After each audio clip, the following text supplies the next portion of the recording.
السلام علیکم ورحمۃ اللہ۔ شہیر سیالوی آپ سے مخاطب ہوں۔ آج صبح سے ایک ویڈیو بار بار سامنے آ رہی ہے، بلکہ آج کچہری گیا تھا تو وہاں وکلاء نے بھی مجھے بار بار اس ایشو کی طرف اشارہ کیا کہ یار ڈیرہ غازی خان میں دن دہاڑے سڑک پہ ایک بندے کو پہلے ایک بازو کاٹا جاتا ہے، پھر دوسرا کاٹا جاتا ہے، پھر اس کی ناک کاٹ دی جاتی ہے، اور اسلحہ سرعام لے کے لوگ پھر رہے ہیں، گینگز بنے ہوئے ہیں ہمارے سی ایم صاحب کے علاقے میں۔ تو میں ایک چیز صرف گورنمنٹ کو کہنا چاہتا ہوں، یہ وہ شاید ٹیکنیکل پوائنٹ سمجھ جائیں کہ نمبر 1 تو ان گینگز کا تعلق کسی بھی سیپریٹسٹ موومنٹ سے نہیں ہے کہ اگر آپ کسی قسم کا ایکشن لیتے ہیں تو یہ کوئی ملک دشمن عناصر ان کو ایکسپلائٹ کریں گے اسٹیٹ کے اگینسٹ۔ نمبر 2 ان کا تعلق کسی سیکٹیرین گروپ سے بھی نہیں ہے کہ کوئی بہت بڑا فرقہ وارانہ جنگ پھیل جائے گی کہ جس کو آپ کہتے ہیں کہ مذاکرات کے ذریعے حل کیا جا سکتا ہے۔ ہاں، یہ سننے میں ضرور آیا کہ لوکل سطح پہ کچھ پولیٹیشنز ہیں جن کی پشت پناہی حاصل ہے، اور عموماً اس طرح ہوتا ہے کہ اس طرح کے گینگسٹرز کے اگینسٹ جب بھی یہ آپریشن لانچ کرنے کی کوشش کی جاتی ہے تو یہ آس پاس والے اضلاع میں جا کے پناہ لے لیتے ہیں، اور وہ سیاستدان ان کے کھانے پینے رہائش کی ذمہ داری لیتے ہیں، اور یہ پھر ان کے لیے کام کرتے ہیں کہ ان کے سیاسی دشمنوں کو جا کے ہراساں کر دیا، ڈرا دیا، اغوا کر لیا،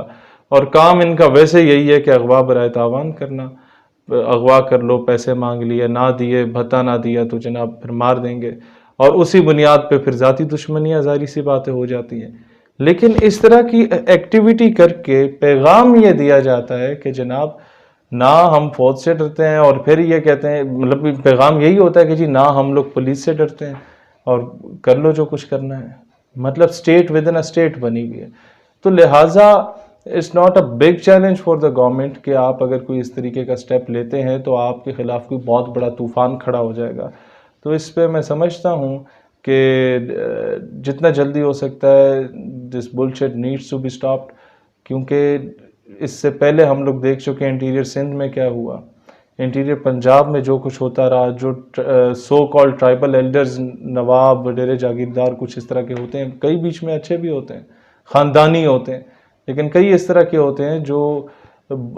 بول کے بدلہ نہیں لیتے، نہ وہ بتاتے ہیں، خاموشی سے اپنا کام کر جاتے ہیں۔ تو وہ لوگ اس طرح کے لوگوں کو ایکسپلائٹ بھی کرتے ہیں، ان کو یوز بھی کرتے ہیں اپنے مقاصد کے لیے، اور ظاہر ہے جب ایک بندہ ویڈیو بناتا ہے اور اس کا کرمنل قسم کا مائنڈ ہے اور اس میں وہ مار رہا ہے لوگوں کو، اور اس کے بعد جب اس کی ویڈیو وائرل ہوتی ہے، لوگ جب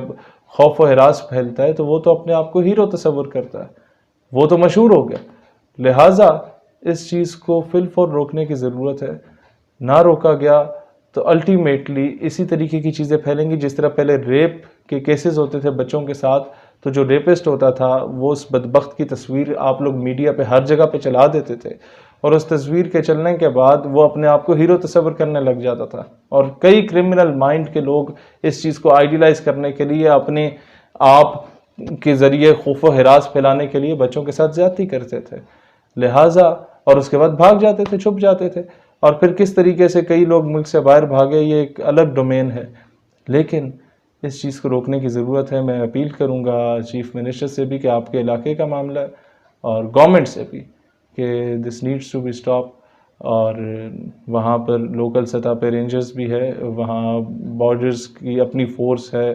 آپ کے ملٹری ہے، پولیس ہے، ان سب کو ایک جوائنٹ آپریشن کرنے کی ضرورت ہے۔ اور اسے روکنے سے زیادہ اہم ایک اور چیز ہے کہ ان کی پشت پناہی کون کر رہے ہیں، کیونکہ وہ دوبارہ کسی نئی صورت میں جہاں پر کسی کے پاس کھانے کو 2 وقت کی روٹی نہ ہو تو اسے 2-4 ہزار روپے دے کے کسی کا بندہ مروانا کوئی مشکل کام نہیں ہوتا۔ تو وہ لوگ جو پیچھے سے پشت پناہی کر رہے ہیں اس مائنڈ سیٹ کو شکست دینا اس سے زیادہ امپورٹنٹ ہے۔ تو ان دونوں چیزوں کو ذہن میں رکھیے گا۔ پاکستان ہمیشہ زندہ باد۔